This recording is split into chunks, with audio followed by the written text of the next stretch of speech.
السلام عليكم ورحمة الله وبركاته. يوتيوب channel يوسعتي ومصلحة ساكو official. ما أنت عشر كاني وتكسر سيء هاي برشاد اللغة الإنجليزية خاصة وليجو وحنقول درنا قيمتنا واحدة أما نحن قاعدين نقول جرنا وليسون كاني وحاول ليسون 4 أيام إن شاء الله أقول له هذا أنكم بردونا فلان مقال كاني أدوك سو جارو channel كذا كل سبت هاي please subscribe it and if you are there before can you share this video to reach more connectors إن شاء الله God will. دانا ليبا اللي عشر كان إنجليش كأيام كل جرنا الصوت وناكسان قيبتي سنة وحوايا وقيبتي جرامة كأيام ولي كل جرنا الصوت وناكسان إن شاء الله دول هذا عشر كان كوري lesson 3 وحنقصوا براني common nouns أيام قصوا عرني وعندنا common noun ومجع جوت ولسيء يعني قف حيوان بليس يو فكرة ما أنت proper noun أيضا محنكو أركي دوما إن شاء الله proper nouns محنكو بردوما إن شاء الله كدولا يجالو دنا proper nouns وحنفيد دونا definition كذا أيام فيد دونا قاك لو قيحو أيام أركي دونا وحلول الجيدو كديب وحن بحد دونا إن شاء الله examples أما تسألي أيام بحد دونا سألي كديب وحن فيد دونا إن شاء الله بلا رادو أيضا الجملة كجرته أيام سي برد دونا بلا رادو فالله المقال كان كحرنو الله يودماتك أسكدمين يعني 10 كسر كانوا بديسو مركا سلسلة ونكسن عندنا from there now definition ayaan ka bilaabaynaa waayo mid kastaba waxay leedahay definition ama qeexitaan ayay leedahay definition of proper nouns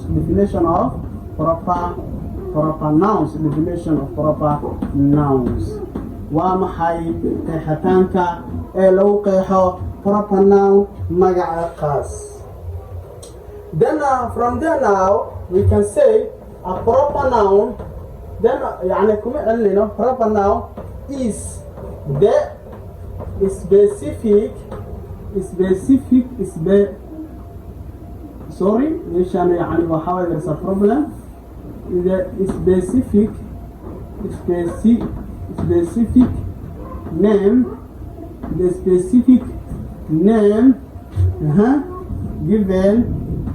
given to a person place, animals, things and ideas. أيوة حال يرادا a proper noun magac qaas is the specific name يعني magac qaas تيكو رئيسي proper common noun هذا عنده general name lakini this one we are saying a specific name. This is a certain name given to someone or somebody or animal or a place or thing. Then we can say this is a specific name given to a person, place, animals, things and ideas. A person waqaf, place waqaf, animals حيوانه, things خيال and ideas وفكره. أيها وحال به كرايو أما لدحيا a specific name or proper noun. Then if everything is noted, it is good to know that وعابون إن دوغاتو common noun وحال يعني markii jumlad ay ku jirto kaliya capital-ta la dhigi kara laakiin mar walba kama bilaaban karto capital-ta laakiin this one waxaan dhahaynaa it always starts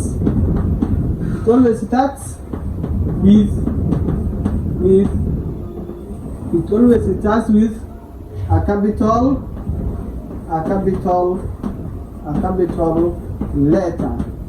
mar waliba waxay ka bilaabanaysaa capital letter harfu waaweyn ayay ka bilaabataa. For example, markan wax qorayno, for example, we cannot say Abdi is a good boy.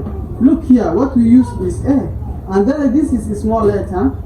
Then we want the initial one should be a capital letter. Meesha ay ka bilaabanayso waa in laga dhiga a capital letter. Ayaa loo baahan yahay mar walba marka.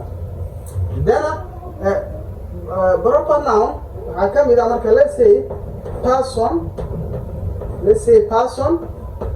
place, animals,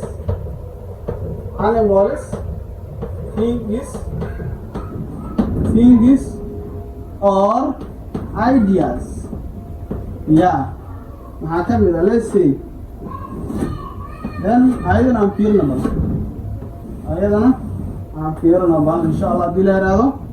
Then for example here a person we can be waxaan dhihi karnaa John, waxaan dhihi karnaa John, waxaan dhihi karnaa Ismail, waxaan dhihi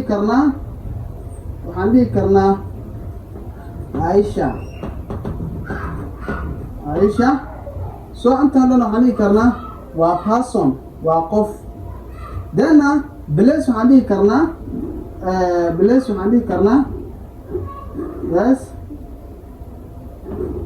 Moi University. Moi University ayaan dhihi karnaa. Then waxaa kala dhihi karnaa Tawakal Restaurant.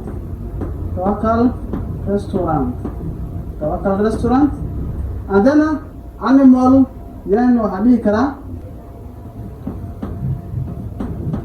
bed cat ayaan dhihi karnaa. Also waxaan dhihi karnaa good dog. Yes, waa a magaciis waaya. And then bed cat waxaan dhihi karaa isat. Then things waxaan dhihi karnaa then pineapple ayaan dhihi karnaa ayadana.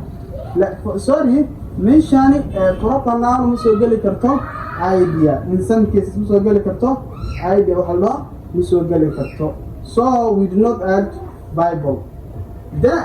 Sorry, we do not add idea. In case of that one, waxaan ka dari karnaa organization. Ayaan ku dari karnaa. Then we say United Nation. United what? United Nation ayaan dhihi karnaa. Then markaan isku dayno in examples in our sentences. Examples in our sentences. Jumlad markaan gelino. Then we can say waxaan dhihi karnaa John is a clever student. John is a clever student. John waa arday wanaagsan. Then we can also say Ismail is the principal. Ismail is the principal of this school. Then we can say place. We can also say Moi University. Yes, is the highest university.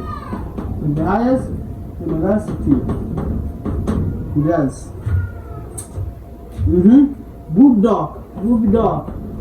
Good dog. Then we can say I like my food. Then also United Nation.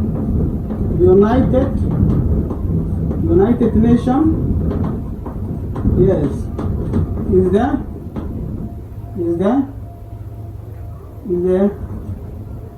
the one of the organizations that assist the poor people.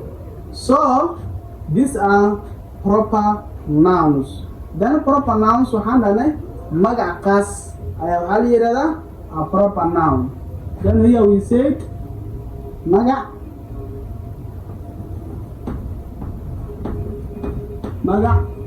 qaas proper noun. Definition keeda waxaan dhahnay يعني specific name magac qaasa given to a person lasiiyo qof place goob animals xayawaano things share or ideas mission, let's say NGOs or organizations sorry for that one organizations. Note, it always starts with a capital letter. It always starts with what? With a capital letter. Mari walibana waxay ka bilaabanaysaa a capital letter. Marka wax qorayso oo magaca isticmaalayso, it is lazima to write as a capital letter. Waa lazima inaad u qorto a capital letter. Dan tusaalantaan ka soo qaadanay wiisay John Lana Ismail Aisha qaadanay meesha aan soo qaadanay Mo University Tawakal Restaurant inta aan soo qaadanay Bedcap Bobby Dog and then here things aan soo qaadanay Bible and then the organization aan soo qaadanay United Nations. tusaalantaan yani jumlad ayaan gelinay waxaan dhahnay John is a clever student waa arday khatar ah. Ismail is the principal of this school waa maamulaha schoolkani. Moi University is the highest university dhahnay.